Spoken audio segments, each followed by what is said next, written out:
नमस्कार दोस्तों।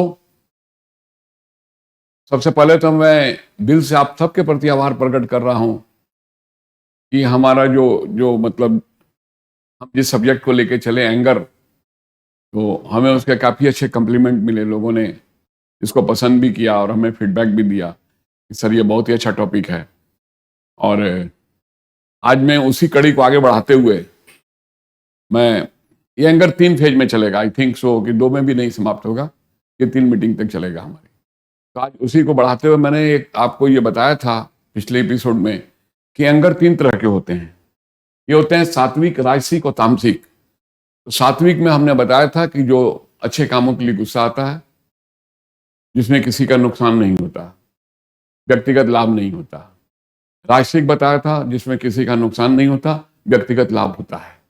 और तामसिक बताया था जिसमें दोनों का नुकसान होता है। यह है तामसिक। देखो, दोनों का नुकसान होता है। तामसिक गुस्से को हम कहते हैं कि ये सबसे निम्न श्रेणी का क्रोध है।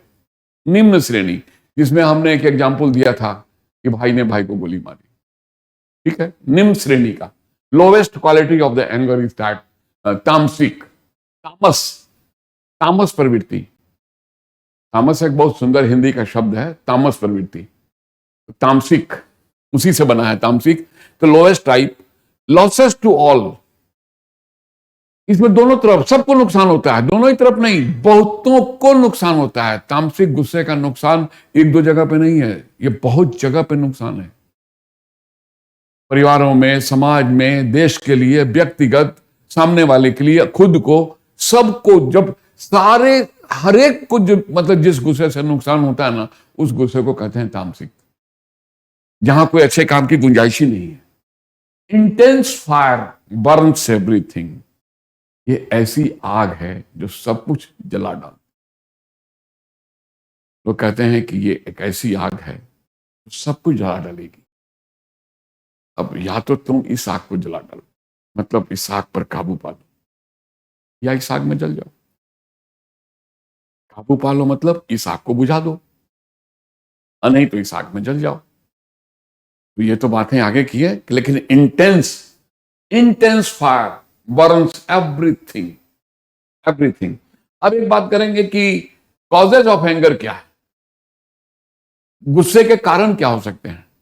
तो गुस्से का जो सबसे पहला कारण आता है ना, any situation against my desire.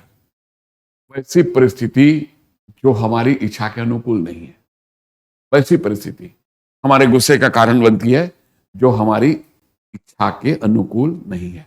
इसके सैकड़ों उदाहरण हो सकते हैं, सैकड़ों उदाहरण हो सकते हैं। घरों का बंटवारा, संपत्ति का बंटवारा, इलीगल अफेयर्स, इलीगल अफेयर्स। बहुत से कारण है, मल्टीपल कारण हैं, मल्टीपल कारण हैं। तो जब हमारी इच्छा के अनुसार काम नहीं हुआ और हमको गुस्सा आ गया, अब ये गुस्सा कभी तो ठीक है, मान लो प्रॉपर्टी का विवाद होता है, उसमें गुस्सा आता है, गोलियां चल जाती हैं, हत्याएं हो जाती हैं, उसके बाद का रिजल्ट तो जो होता है तो सामने में है। दो देशों के बीच में युद्ध हो जाता है। अभी यही चीज है, एक की इच्छा के अनुकूल काम नहीं हुआ है, बट नेचुरल है, प्रतिकूल काम हुआ है। जब प्रतिकूल काम हुआ है, अब सही गलत की बात नहीं करनी है, लेकिन एक की इच्छा के प्रतिकूल काम हुआ है, वो चाहे इच्छा गलत थी चाहे जो भी था, लेकिन उससे युद्ध का भी रूप ले लिया है। अब युद्ध का रूप ले लिया तो सर्वनाश है, सर्वनाश।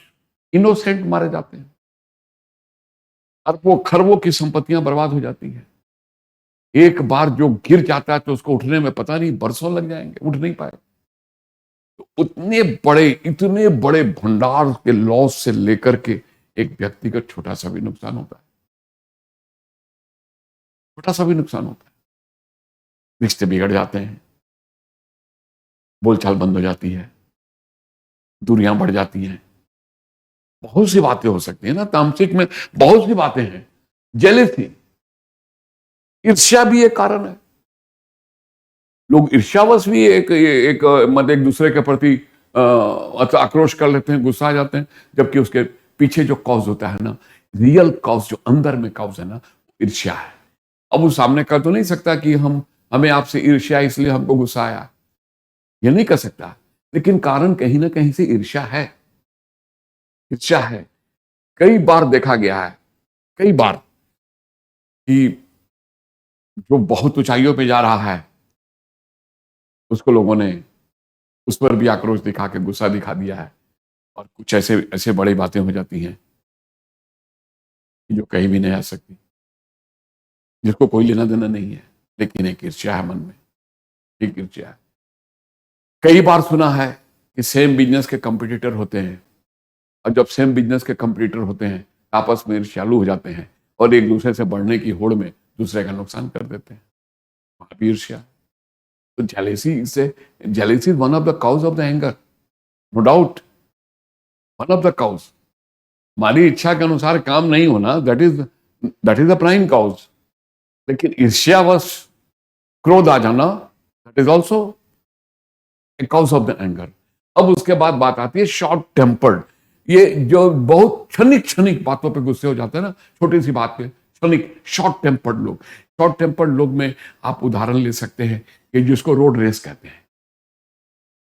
एक ने पास नहीं दिया, दूसरे की ईगो पर बात आ गई। गाड़ी ने पास मांगा, आगे वाली गाड़ी ने पास नहीं दिया, उसकी ईगो पे बात आ गई। अब ईगो पे बात आ गई तो उसके बाद आगे बढ़ के ओवरटेक करके क्रोध कर लिया, क्रोध में हाथ चला दिया, लड़ाई कर ली, झगड़े कर दिए, कार तोड़ दी, शीशे तोड़ दिए, अगर हो सका तो फायरिंग भी कर दी। कई कारण होते हैं, रोड रेस के कई कारण सामने में आते हैं, रोड रेस के कई उदाहरण सामने में आते हैं। वहां क्या था? What it was? कोई बहुत बड़ा इशू था? कोई बहुत बड़ा इशू नहीं था, लेकिन वहां एक चीज थी, ईगो। ईगो क्लैश हुआ। तुम हमसे आगे क्यों? तुम हमसे आगे क्यों? हम तुमको क्यों बर्दाश्त करेंगे? Why to tolerate you? मैं हूं ना, सेल्फ ईगो, मैं हूं ना, अहंकार, अंदर में अहंकार, दंभ, हम powerful, how you can surpass me? तो ये ईर्ष्या कारण थी, और ये शॉर्ट टेम्परिंग एक कारण था, अहंकार उसके अंदर आया, अहंकार एक कारण था, जिसको हम ईगो कहते हैं, एक अनवांटेड डिजायर।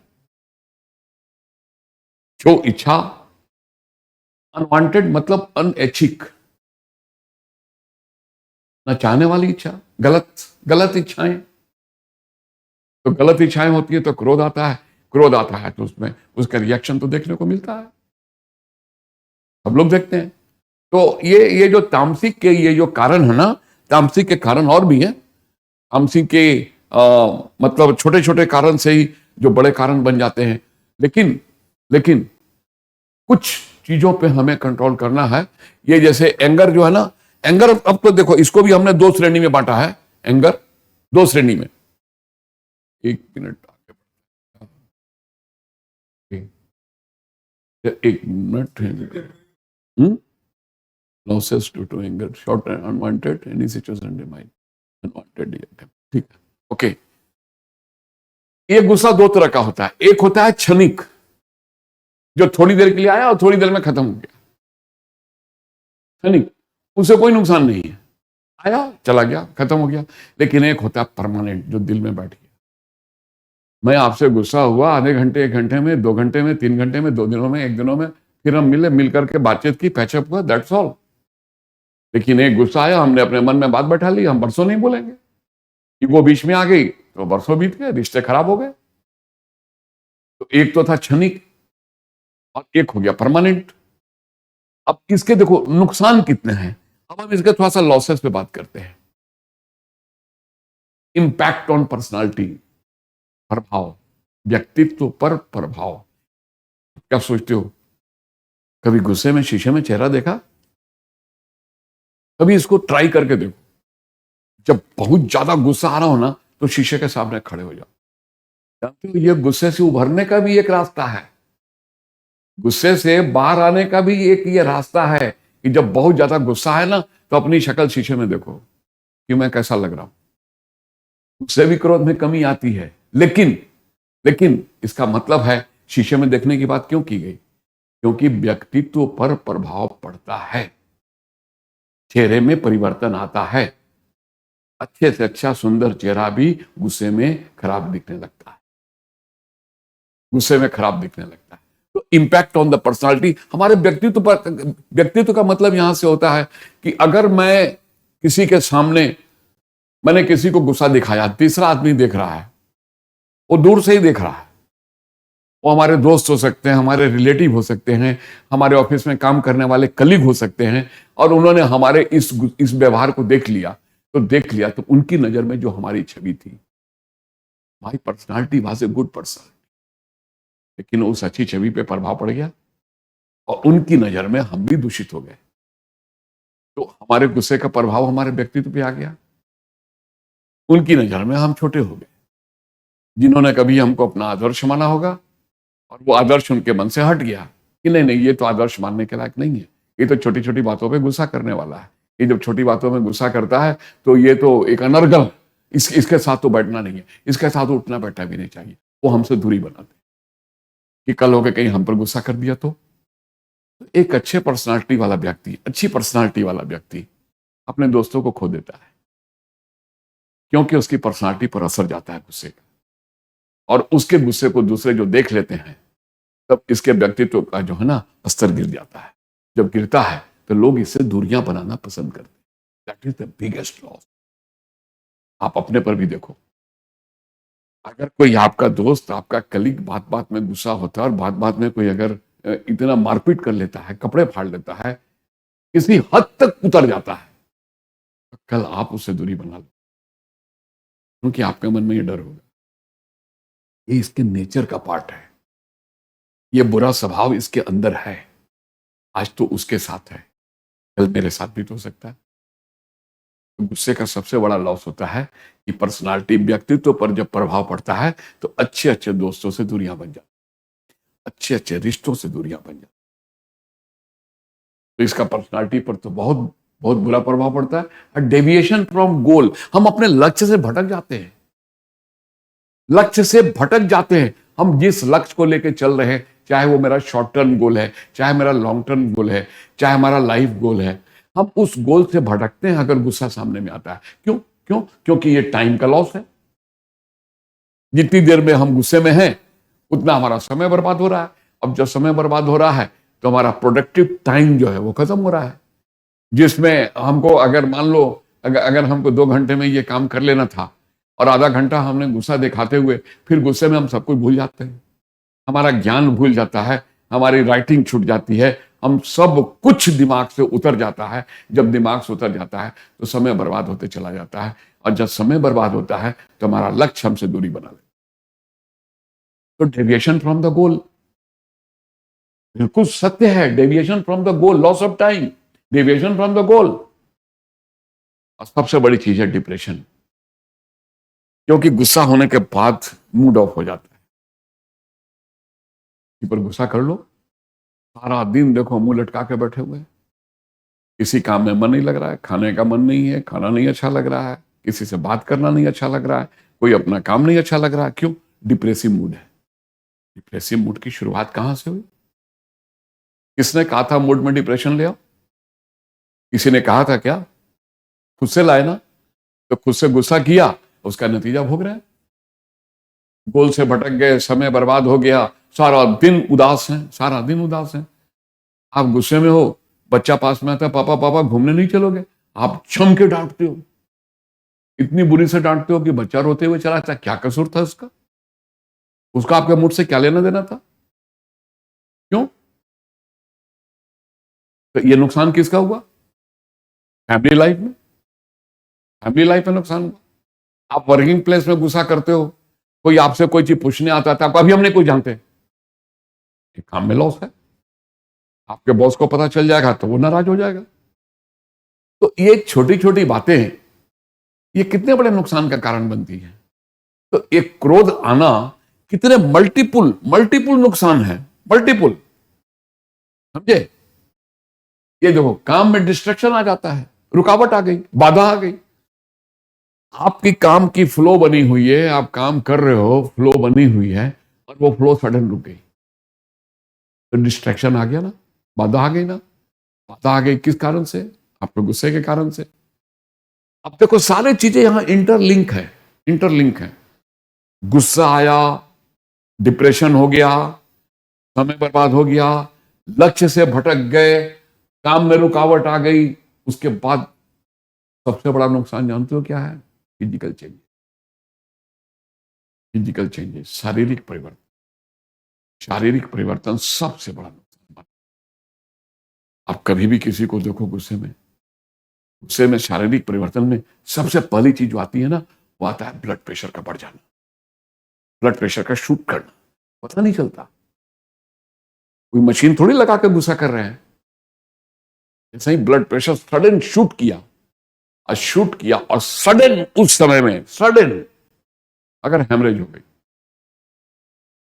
कोई नस क्रैक कर गई, ब्लीडिंग हो गई, इस कारण से गुस्सा किया था, जान पे आफत आ गई, लाखों रुपए खर्च करने पड़ेंगे जान बचाने के लिए, और वो भी उसकी मर्जी होगी तो बचेगी, नहीं तो बचेगी भी नहीं। तब उसमें समझ में आएगा, काश क्षणिक आवेग को रोक लिया होता, काश वो गुस्सा ना किया होता। तो गुस्से का तो जो फिजिकल चेंजेज है ना, बॉडी पर सबसे बड़ा चेंज होता है ब्लड प्रेशर शूट करना।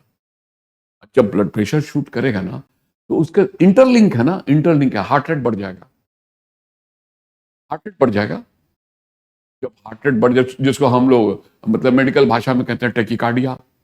अब जो टेकिकार्डिया डेवलप कर गया, तो जो हार्ट रेट जो 70, 75, 80 होना चाहिए, वो 150, 160, 150, 160 चल रहा है। उसके बाद पसीने छूटने लगे, पसीने छूट रहे हैं। अगर वो वहां से कंट्रोल हो गया तो किस्मत, और गुस्से का ड्यूरेशन थोड़ा सा और आगे बढ़ गया, कुछ देर तक और गुस्सा बना रह गया, हार्ट अटैक। जब हार्ट अटैक हो गए तो फिर वही हालत है, इधर या उधर। तो इधर या उधर की नौबत कहां से आई? हम क्यों ऐसा काम करें कि हमें अपनी जान बचाने के लिए लाखों रुपए देने पड़ जाए? तो कहते हैं गुस्सा हम दूसरे को नुकसान पहुंचाने के लिए करते हैं। मैं कहता हूं गुस्सा दूसरे को नुकसान पहुंचा के नहीं पहुंचा, अगर पहुंचा तो मानसिक पहुंचा और क्षणिक पहुंचा, मानसिक और क्षणिक। लेकिन हमारा तो परमानेंट, मानसिक और फिजिकल दोनों। उसको तो सिर्फ मानसिक पहुंचा, जिस पर हम गुस्सा हो रहे हैं ना, तो उसके अंदर फिजिकल चेंजेस नहीं आएंगे। वो तब तक नहीं आएंगे जब तक कि उसको भी अंदर से क्रोध नहीं आएगा। अगर उसको क्रोध नहीं आया, आप गुस्से में बोलते चले जा रहे हो और वो सुनते चला जा रहा है, डू यू नो, उसको कोई फिजिकल चेंज नहीं है। मानसिक तनाव है लेकिन फिजिकल चेंज नहीं है। उसका ब्लड प्रेशर नहीं शूट करेगा तो एक सीमा में करेगा, थोड़ा बहुत हो सकता है फ्लैक्चुएशन, अच्छा नहीं लग रहा तो। लेकिन आप तो अपने को आफत में डाल रहे हो, खतरे में डाल रहे हो, गुस्सा कर रहे हो उसको नुकसान पहुंचाने के लिए, और नुकसान अपना उठा रहे हो। ये कहां की अकलमंदी थी? जरा सोच के देखो ना। Right step. जीभ लड़खड़ाने लगी, बोली लड़खड़ा रही है। मैंने एक बार देखा था, मुझको याद आ रहा है, ये एकदम बिल्कुल सच्ची घटना बता रहा हूं। मेरी दुकान के आगे दो बंदे लड़ रहे थे आपस में, किसी बात को लेके मुक्के उक्के भी चला रहे थे और एक दूसरे को गालियां भी बक रहे थे। तो एक उसमें कह रहा है कि जीभ लगा के राख खींच लूंगा, जबकि उसको कहना था कि राख, ऐश जो कोयले की जो होती है, कोयला जब जल करके जब बुझ जाता है तो राख बनता है ना।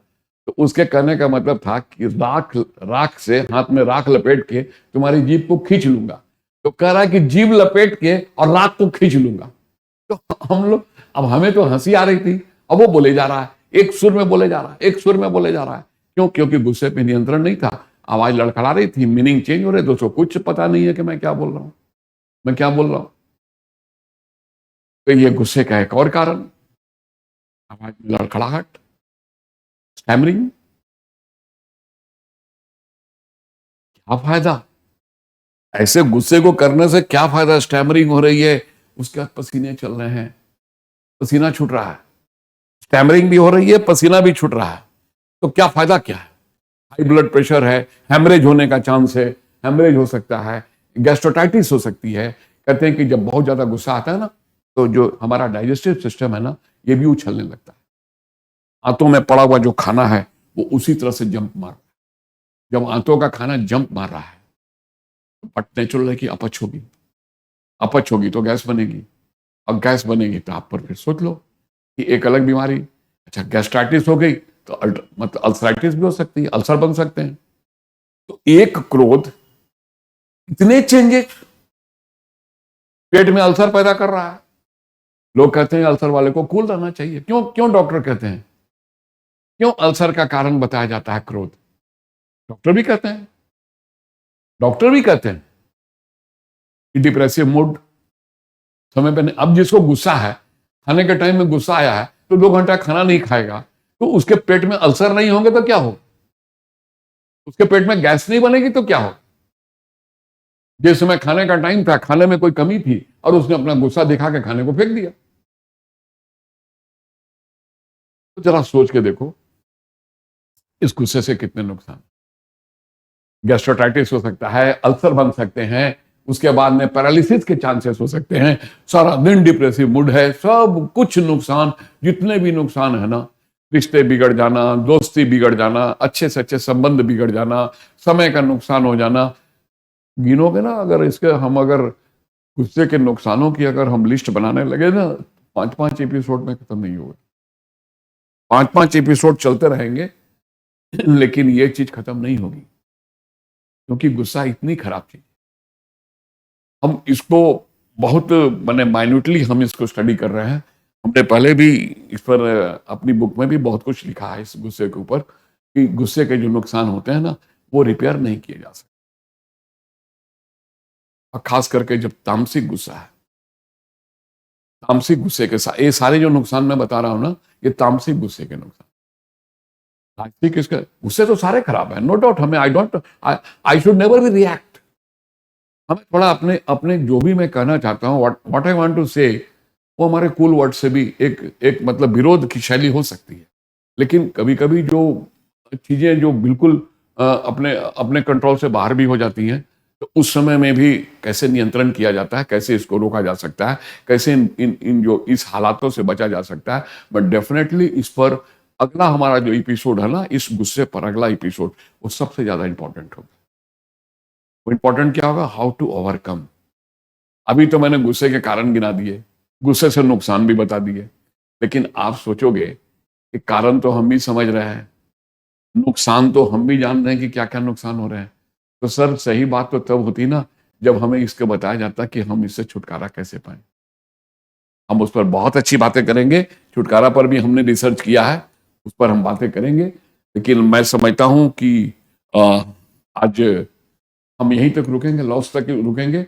ओवरऑल मैं फिर से एक बार बता दूं कि ये इतनी बुरी चीज है, तामसिक गुस्सा इतनी बुरी चीज है कि इस गुस्से पर हर हाल में काबू पाना चाहिए। ये एक आग है जो जला के भस्म कर देती है। इसको खुद काबू करके अपने काबू में लेना चाहिए, और कैसे काबू में लेंगे इस पर हम लोग आगे के टॉपिक पे बात करेंगे। और दोस्तों, मुझको लग रहा है कि ये एक इम्पॉर्टेंट विषय है, शायद आपको भी लग रहा होगा कि ये विषय इम्पॉर्टेंट है।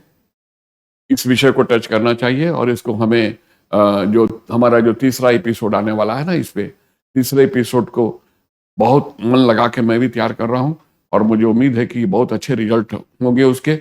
और मैं ये विश्वास दिला सकता हूँ कि अगर उन उपाय में से जो उपाय की मैं चर्चा करूंगा तीसरे एपिसोड में, कि how to overcome, how to manage anger, how to manage, बस हिंट सिर्फ इतना ही दे रहा हूँ आज, सिर्फ इतना ही हिंट दे रहा हूँ कि भगवान ने शरीर में 2 अंग दिए हैं इंपॉर्टेंट, एक हार्ट, एक ब्रेन, एक हार्ट और एक दिमाग। एक ही लाइन में कहूंगा, पर बाद में पूरा विस्तार से कहूंगा, आज सिर्फ इतना ही कहूंगा। गुस्सा जब भी करना तो दिमाग से करना, दिल से नहीं। और प्यार जब भी किसी को करना तो दिल से करना, दिमाग से नहीं। क्योंकि जिसका जो रोल है उसको वो रोल देना, वो रिश्ते बचाएगा, हर परिस्थितियों में मदद करेगा, हर चीजों से वो बचा के रखेगा। सिर्फ एक ही चीज सोचनी है, दिल और दिमाग के रोल को समझ। तो हमारे अगले एपिसोड में हम दिल और दिमाग की चर्चा करेंगे कि how we should manage the anger, how we can manage anger. दोस्तों, ये आज का ये एपिसोड कैसा लगा? हमें उम्मीद होगी, हमें आशाएं हैं और हम आपका इंतजार भी है, आपके कमेंट का भी इंतजार रहता है। और मैं बार बार इसको तो एक रिक्वेस्ट तो जरूर करता हूँ कि अगर आपको अच्छा लगता है तो आप इसको सब्सक्राइब जरूर, ताकि इन चीज़ों की खुशबू आगे दूर तक फैले। मैं आज के लिए बस इतना ही, बाकी हम अगले एपिसोड में बात करेंगे how to overcome the anger. उसको सुनना ना भूलिएगा, कभी मिस ना करना। Thank you very much. इन्हीं शब्दों के साथ आज मैं आपसे विदा लेता हूँ। बहुत बहुत धन्यवाद।